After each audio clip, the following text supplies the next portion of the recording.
50% लड़की लोग बेवकूफ़ ना होला। कुछ बदमाश लड़का लोग कॉलेज के नोटिस बोर्ड पर लिखवा देलस कि 50% लड़कियां बेवकूफ़ होली। लड़की लोग के ई देख के बहुत बुरा लागल। उ लोग कॉलेज में हंगामा खड़ा कर देलस। कॉलेज के प्रबंधक तुरंत उ नोटिस के निकलवा देले और ओकरा जगह पे नोटिस नया लगवैले कि 50% लड़की लोग बेवकूफ़ ना होला। तब जाके लड़की लोग के गुस्सा शांत हो।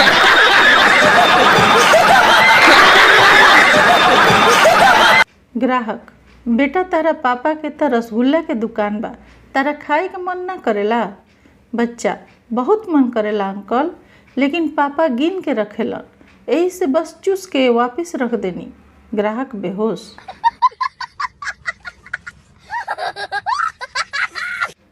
ग्राहक, तारा भैंस के एगो आँख खराब बा, फिर भी तू एकर 25,000 मांगता रह। आदमी, तारा भैंस दूध खातिर चाही कि नैन मटक्का करे खातिर चाही?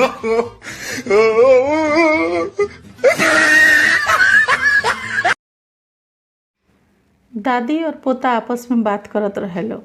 दादी, लागता उ लड़की के लकवा हो गइल बा, देखो कैसे एगो हाथ ओकर ऊपर जाता और मुंह पिचकल जाता। पोता, दादी लकवा ना हो, उ सेल्फी ले रहल बिया।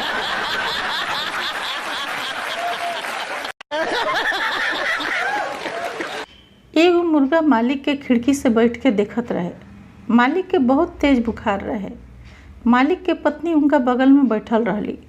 पत्नी बोलली, रउआ बहुत तेज बुखार बा, हम रउआ खातिर चिकन सूप बना के ले आओ तनी। इतना सुनते ही मुर्गा के तोता उड़ गइल। मुर्गा बोललस, मालकिन एक बार पैरासीटामोल दे के तो देखी।